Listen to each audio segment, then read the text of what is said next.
The story कहानी Prince Philip से शुरू होती है, जिन्होंने महारानी एलिजाबेथ द्वितीय को एक कॉगी पिल्ला देकर आश्चर्यचकित कर दिया था, जिसका नाम बाद में रेक्स रखा गया। महारानी एलिजाबेथ की नज़र हमेशा कॉर्गिस पर रही है, इसलिए उसने तुरंत रेक्स को परिवार में शामिल कर लिया, भले ही उसके पास पहले से ही 3 अन्य कॉर्गिस, बूढ़े और कठोर नेल्सन नकचुरे व्यक्ति हों, लेडी मार्गरेट और गुडी टू शूज चार्ली। जब महारानी एलिजाबेथ रेक्स में व्यस्त थी, तब ज्यादा समय नहीं बीता था कि उनका जीवन जल्द ही एक व्यक्ति के पिल्ला शो में बदल गया। जैसे ही रेक्स पर सारा ध्यान गया, अन्य कॉर्गियों को अलग थलग महसूस करने में देर नहीं लगी। यहां तक कि प्रिंस फिलिप भी नई कंपनी से असहज हो जाते हैं। रेक्स अक्सर उनके साथ उनके बिस्तर पर सोते हुए बिताते हैं। जैसे जैसे दिन महीनों में बदलते हैं, कोई भी रेक्स को दूसरों की तुलना में मिलने वाले विशेष उपचार को नोटिस किए बिना नहीं रह पाता है, जब तक कि रेक्स को रानी के शीर्ष कुत्ते का ताज नहीं पहना दिया जाता है, जिसे पूरे राज्य द्वारा मनाया जाता है। एक बार बकिंघम पैलेस में राष्ट्रपति डोनाल्ड ट्रंप अपनी पत्नी मेलानिया के साथ आने वाले हैं। उनके साथ उनका कीमती कुत्ता मित्जी भी है, जो संयोग से एक कोर्गी भी है। ये पता चला है कि राष्ट्रपति अपने कुत्ते के लिए एक साथी की तलाश कर रहे हैं, लेकिन उन्हें चिंता है कि सही कुत्ते को ढूंढना थोड़ा कठिन है। महारानी एलिजाबेथ का सुझाव है कि शायद उनकी लाशों में से एक उनके लिए उपयुक्त साथी होगी। मित्जी को उम्मीद है कि इससे उनके देशों के बीच अच्छे रिश्ते को बढ़ावा देने में मदद मिलेगी। मित्जी को तुरंत रेक्स के पास ले जाया जाता है, जो वैसे मित्जी के साथ दोस्ती करने की संभावना से बिल्कुल भी खुश नहीं है। उस रात बाद में रेक्स को मित्जी के साथ एक रात के लिए तैयार किया जा रहा था, जबकि महारानी एलिजाबेथ और राष्ट्रपति ने कुछ महत्वपूर्ण लोगों के साथ रात्रिभोज किया। माहौल को बेहतर बनाने के लिए राष्ट्रपति रेडियो पर एक रोमांटिक गाना बजाते हैं, जबकि महारानी एलिजाबेथ लाइटें बंद कर देती है। मित्जी रेक्स को पकड़ लेती है, लेकिन वो जब भी मौका मिलता है भागने की कोशिश करता है। मित्जी कुछ टेप और रस्सियां और रेक्स पकड़ती है और उसे अपने करीब खींचती है। रेक्स एक गुप्त दरवाजे से भागता है, जहां मित्जी गुस्से में उसका पीछा करती है। जब वो कमरे में दाखिल हुई, तो वो रेक्स के सभी सामानों को देखकर आश्चर्यचकित रह गई, जिसे रेक्स एक के पीछे छिपा रहा था। जब मित्जी उसे पहचान लेती है कि वो मूर्ति होने का नाटक कर रहा है, तो रेक्स उसके ऊपर एक बक्सा धकेलता है और दरवाजे की ओर भागता है। इस डर से कि वो अंततः बाहर निकल जाएगी, रेक्स बॉक्स पर कुछ वजन डालने के लिए उसके ऊपर चढ़ गया। फिर वो मित्जी को सीधे दरवाजे तक ले जाता है, जहां वो घुंडी पकड़ता है और दरवाजा खोलता है। फिर वो उसे सीढ़ियों से फेंक देती है, जहां वो रात के खाने में परोसे जाने वाले भुने हुए चिकन के बजाय सव प्लेट के अंदर पहुंच जाता है। रेक्स तुरंत कूद गया और उन्होंने कंटेनर खोला और टेबल के नीचे छिप गए। मित्जी भी पीछे नहीं है और उसका पीछा करता है जब प्रिंस फिलिप रेक्स को राष्ट्रपति की ओर लात मारता है, जो सीधे महारानी एलिजाबेथ पर खाना फेंकता है। ये सोचकर कि क्या हुआ, राष्ट्रपति ने रेक्स का खुलासा किया, जिसने उन्हें काटा है, जिससे निराश होकर वो और उनकी पत्नी तुरंत बकिंघम पैलेस से चले गए। रेक्स रानी के साथ घुलने मिलने की कोशिश करता है, लेकिन रानी को यह मंजूर नहीं होता और वह रेक्स को उसके बिस्तर पर लिटा देती है। इस बात से चिंतित कि वह अब शीर्ष पर नहीं रहेगा, रेक्स ने चार्ली को समझाया कि कैसे उसने रात्रिभोज के दौरान गड़बड़ी की, जिसके परिणामस्वरूप राष्ट्रपति को अपनी यात्रा रद्द करनी पड़ी और अमेरिका लौटना पड़ा। अपने आप में निराश होकर वो सोचता है कि वो शाही परिवार का अपमान है और भाग जाने की सोचता है। जब रेक्स को पता नहीं है कि कहां जाना है, चार्ली ने वेटिकन सिटी में पोप के घर जाने का सुझाव दिया। वे तुरंत निकल पड़े और रात में चुपचाप भाग निकले। जब एक सैनिक पहरा दे रहा था, चार्ली ने दीवारों पर चलने के लिए उनके पैरों को जेली में लपेटने के बारे में सोचा। सामने के दरवाजे पर पहरा दे रहे एक अन्य सिपाही के साथ वे चुपचाप मेज के नीचे घुस गए। जब सिपाही ने अपने पीछे देखा तो फूलदान लगभग गिर ही गया था। एक महंगे फूलदान को टूटने से बचाने के लिए गार्ड ने मदद के लिए अपने पर्यवेक्षक को बुलाया। जब वे बाहर निकले तो रेक्स ठंडे पड़ गए और जब चार्ली अपनी योजना पर आगे बढ़े तो उन्होंने बचने की कोशिश की। जैसे ही वे भूलभुलैया उद्यान में पहुंचते हैं, चार्ली रेक्स को अपना कोला हटाने के लिए मना लेता है। उनके सामने आखिरी बाधा दीवार है, जिस पर चार्ली उन्हें दीवार में एक छेद तक ले जाता है। जब वे बाहर निकले तब भी उन्होंने महल के सैनिकों को देखा, इसलिए उन्होंने सड़क के संकेत के अंदर सड़क पार करने की कोशिश की जब एक कार ने उन्हें लगभग टक्कर मार दी। सड़क पर लगभग मौत के अनुभव के बाद चार्ली और रेक्स खुद को सेंट के एक अंधेरे स्थान पर पाते हैं। James park. रैक्स को कुछ आवाजें सुनाई देती हैं और वो चिंतित हो जाता है कि कहीं वो जगह प्रेतवाधित तो नहीं है। चार्ली बताते हैं कि वे शायद सिर्फ पार्क के हंस हैं। कहीं से कुछ हंसों का एक जोड़ा उनका पीछा करता है और वे पार्क के पुल पर पहुंच जाते हैं। भागने के अपने फैसले पर पुनर्विचार करते हुए रैक्स महल लौटना चाहता है जब चार्ली अचानक उसे पुल से धक्का दे देता है और दावा करता है कि अब वो वापस नहीं जा सकता। चार्ली बताते हैं कि जब तक रैक्स ने आकर उससे कुत्ता चुरा नहीं लिया तब तक उसका शीर्ष कुत्ता बनना तय था। चार्ली ने कहीं से भी बर्फ पर एक पत्थर की ईंट धकेल दी जहां रैक्स बर्फीले पानी में गिर गया था। बाद में रैक्स को एहसास हुआ कि चार्ली ने उसके शीर्ष कुत्ते होने से ईर्ष्या करते हुए उससे धोखा किया है। रैक्स खुद को संभालने के लिए संघर्ष करता है क्योंकि उसका पैर एक पहिए में उलझ जाता है और वह नीचे घसीटा जाता है, लेकिन इससे पहले कि संजय उसे दूर से देख लेता। रैक्स बाद में कुत्ते के आश्रय में उठता है जहां संजय प्रतिरक्षा बूस्टर के त्वरित शॉट के बाद काम करता है। कॉलर या डॉग चिप की अनुपस्थिति को देखते हुए उसे फिर डॉग सेल में ले जाया जाता है। अभी भी अपनी स्थिति से इनकार करते हुए रैक्स ने जोर देकर कहा कि रानी स्वयं उसके लिए आएगी, जो पहले तो उसे अन्य कुत्तों से अलग कर देती है। बाद में वह अपने साथी सेलमेट, बातूनी लेकिन मिलनसार जैक और उदासीन और बेहोश प्रमुख से मिलता है।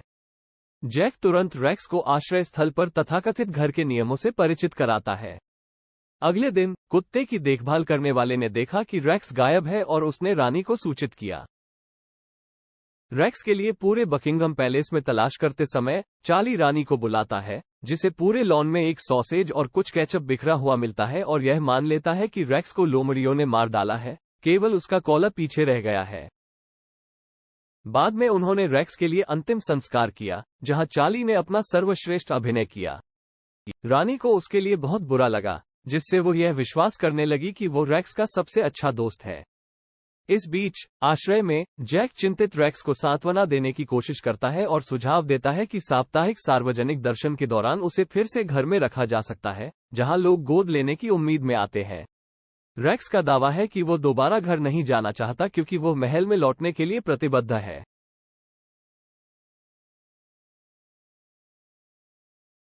जैक आश्रय में दिखावा करता है कि उसे ये पसंद है, लेकिन जब इंसान अंदर आते हैं तो वो एक अलग कुत्ते में बदल जाता है और इंसानों को उसे गोद लेने के लिए खुश करने की कोशिश करता है। जब रैक्स को लगता है कि यह रानी है, जब वो खिड़की पर एक गुलाबी टोपी देखता है तो वो उत्साह से उसका इंतजार करता है जब वो एक फैशनेबल कपड़े पहने हुए व्यक्ति के रूप में सामने आती है। जैक को प्यार किया जा रहा था और वो गोद लिए जाने के बहुत करीब था जब उसने अचानक पेशाब किया और उस आदमी को दूर भगा दिया। उस रात बाद में आश्रय स्थल की देखभाल करने वाला अपना चक्कर लगाता है और कुत्ते के कटोरे इकट्ठा करता है। तभी एक चिहुआ हुआ चुपचाप इधर उधर आ जाता है, जिसे रैक्स नोटिस कर लेता है। जैक से यह पूछने की कोशिश करते समय कि यह कौन है, जैक गलती से देश के बेहतरीन अभिनय करने वाले कुत्तों में से एक बर्नार्ड या हीथ्रो हवाई अड्डे के सबसे अच्छे सूंघने वाले कुत्ते अल को समझ लेता है, जब तक कि उन दोनों को उनके मालिकों ने छोड़ नहीं दिया। कुछ चालाक चालों के बाद चिहुआ हुआ सभी को उनकी कोशिकाओं से तोड़ देता है और वे फाइट क्लब की ओर चले जाते हैं।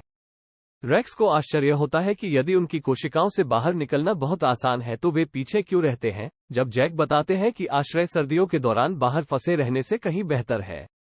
टायसन, एक पिट बुल टेरियर जो जब्त होने से पहले एक लड़ाकू कुत्ता था, अब सामान्य फाइट क्लब की मेजबानी करता है जहां वे एक बॉक्सर कुत्ते और विद्रोही डोबरमन क्रॉस के बीच लड़ाई देखते हैं। बहुप्रतीक्षित लड़ाई से पहले अद्भुत पथिक वांडा उन्हें मैच से पहले कुछ मनोरंजन देगा। रैक्स जल्दी ही वांडा पर मोहित हो जाता है, जिसके खिलाफ जैक सलाह देता है, ये देखते हुए कि वह टायसन की लड़की है। अगले दिन रैक्स को मुश्किल से ही नींद आई क्योंकि वो वांडा के बारे में सोचना बंद नहीं कर पा रहा था। नाश्ते के दौरान रैक्स वांडा के पास दौड़ता है और उसे बेहोश करने की कोशिश करता है। तभी टायसन आता है और उसे पीटने की कोशिश करता है। वांडा ने यह दावा करते हुए उसे बचाया कि रैक्स सिर्फ पागल था। केयरटेकर ताजी हवा के लिए बाहर गया, तभी वो बर्फ पर फिसल गया और उसका मग टूट गया। वांडा टूटे हुए मग से रैक्स को रानी के शीर्ष कुत्ते के रूप में पहचानती है और उसे वापस जीतने की कोशिश करती है, ये सोचकर कि यह आश्रय से बाहर निकलने का उसका टिकट होगा। वांडा के शब्दों ने रैक्स को प्रभावित किया, इसलिए उसने दूसरों के सामने उसके पिल्ला प्रेम का गीत गाया। टायसन ने इसे देखा और निर्णय लिया कि रैक्स उस रात फाइट क्लब में होगा। चिंता है कि उसे फाइट क्लब में मुक्केबाज के खिलाफ मौका नहीं मिलेगा। रेक्स के दोस्त उसे लड़ाई के लिए तैयार होने में मदद करते हैं। ये देखते हुए कि प्रशिक्षण अच्छा नहीं हुआ, जैक ने सोचा कि उनकी योजना भी उनकी लड़ाई के लेआउट की जांच करना और भागने और छिपने की योजना बनाते समय अपने लाभ के लिए इसका उपयोग करना होगा। बाद में फाइट क्लब में रेक्स को भाग लेने के लिए मजबूर किया जाता है, लेकिन जब वांडा उसका समर्थन कर रही होती है तो टायसन बॉक्सर के साथ स्थानों की अदला बदली करने और उसे पीटने का फैसला करता है। जब लड़ाई शुरू होती है, रेक्स भाग जाता है और एक खुली खिड़की से बाहर निकलने की कोशिश करता है लेकिन असफल रहता है। इस बार उसने भट्ठी के पाइपों की ओर भागने की कोशिश की, लेकिन टायसन थोड़ा पीछे रह गया। जब बॉक्सर रेक्स को पाइप से बाहर निकालने के लिए भट्टी खोलता है तो रेक्स एक पाइप में छिपने का फैसला करता है। जैसे ही टायसन का हाथ रेक्स पर पड़ा, वो उसे भट्टी में फेंकने के लिए तैयार था। वांडा ने स्विच बंद कर दिया और भट्टी को बंद कर दिया, जिससे सभी लोग पूरी तरह से अंधेरे में आ गए। जब शेल्टर का केयरटेकर स्विच ढूंढने गया तो उसने कुत्तों को अपने पिंजरों से बाहर पाया। टायसन ने रेक्स के साथ उसकी लड़ाई में हस्तक्षेप करने के लिए वांडा को धमकी दी। उनकी लड़ाई के बाद जैक सलाह देता है कि वे दोनों कल फिर से घर आ जाएं ताकि टायसन उन तक न पहुंच सके, लेकिन रेक्स बोलता है, सभी को एक साथ उसके साथ खड़े होने के लिए मनाने की कोशिश करता है लेकिन असफल रहता है। उस दिन बाद में एक बच्चा अपनी मां के साथ आता है और रेक्स पर तुरंत मोहित हो जाता है और वे उसे अपने साथ वापस ले जाने का फैसला करते हैं।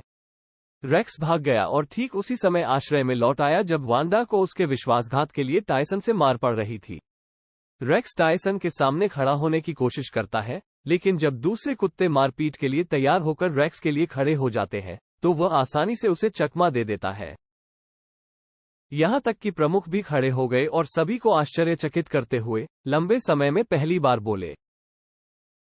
टायसन ने चीफ को मुक्का मारा, जिसके जवाब में उसने मुक्का मारा और टायसन को उड़ा दिया। टायसन के बाहर होने पर रेक्स और वांडा आश्रय से बाहर भाग जाते हैं, जबकि बाकी सभी वहीं रहते हैं, ये समझाते हुए कि सर्दियों के दौरान आश्रय अभी भी बाहर से बेहतर है। रेक्स और वांडा ने बकिंघम पैलेस के सामने के द्वार से चलने की कोशिश की, लेकिन गार्डों ने उन्हें भेज दिया क्योंकि वे रेक्स को नहीं पहचानते थे। जब दीवार में छेद पहले से ही ढका हुआ था, वांडा ने सोचा कि उसके पास एक विचार है और वो सेंट की ओर भागी, जेम्स पार्क। जबकि वांडा आश्रय से अन्य कुत्तों को बुलाता है, रेक्स पता लगाता है कि वे उसे क्यों नहीं पहचानते, क्योंकि उन्हें लगा कि रानी द्वारा उसके लिए अंतिम संस्कार आयोजित करने के बाद वो पहले ही मर चुका था। इस बीच चार्ली शीर्ष कुत्ता होने के नाते उसके सिर पर चढ़ गया और नेल्सन और मार्गरेट को धमकाने लगा, जिससे वे उसे माय लॉर्ड या माय लीज कहने लगे।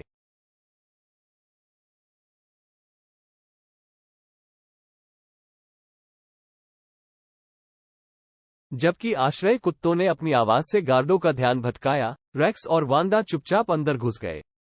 जब गार्डों ने उन्हें देखा तो आश्रय कुत्ते अंदर भागे और उन्हें भूलभुलैया उद्यान में ले गए, जबकि रेक्स और वांडा अंदर चले गए।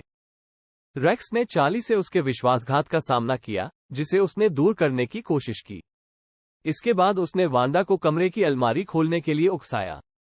जब उसने कैबिनेट खोली तो रेक्स और वांडा रेक्स माल के ढेर और ढेर से ढके हुए थे जिन्हें प्रिंस फिलिप ने दूर रखा था। इसके बाद चार्ली ने उसमें आग लगा दी और शांति से सिंहासन कक्ष में चला गया, जहां महारानी एलिजाबेथ उसे सुनहरे कॉलर वाले शीर्ष कुत्ते का ताज पहनाएंगी। दरवाजे जाम होने और कमरे में धुआं भरने के कारण रेक्स वांडा को मलबे से खींचता है और उसे गुब्बारों से बंधे बिस्तर पर रखता है।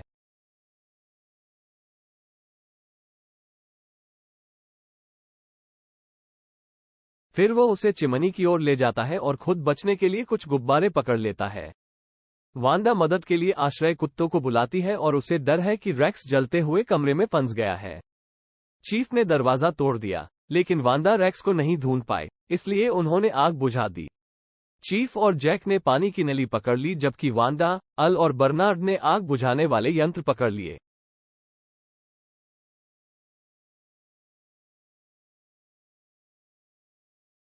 आग बुझाने के बाद वे रेक्स को चिमनी में पाते हैं जब वांडा चार्ली को शीर्ष कुत्ते का ताज पहनने से रोकने के लिए आगे बढ़ती है।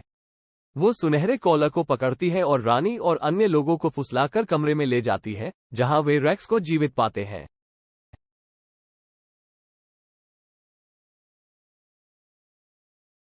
रेक्स का दावा है कि वो शीर्ष कुत्ता नहीं बनना चाहता क्योंकि वो पद से अधिक वांडा के प्रति अपने प्यार को महत्व देता है, इसलिए वो इसे चार्ली को लौटा देता है। रेक्स अंततः महारानी एलिजाबेथ के साथ फिर से जुड़ जाता है, जिससे वो वांडा और अन्य लोगों का परिचय कराता है।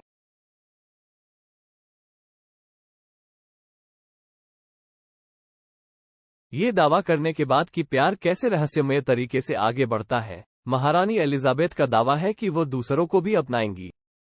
चार्ली को शीर्ष कुत्ते के रूप में रखते हुए बाद में उसे राष्ट्रपति से शादी करने के लिए दुल्हन की कार में ले जाया गया। मित्सी अमेरिका चली जाती है, जबकि रेक्स अपने दोस्तों के साथ महल में रहता है। समाप्त। देखने के लिए धन्यवाद। इन अन्य वीडियो को देखें और सदस्यता लेना सुनिश्चित करें और हमारे नवीनतम वीडियो के बारे में सूचित रहने के लिए घंटी को टैप करें। आपसे अगली बार मिलेंगे।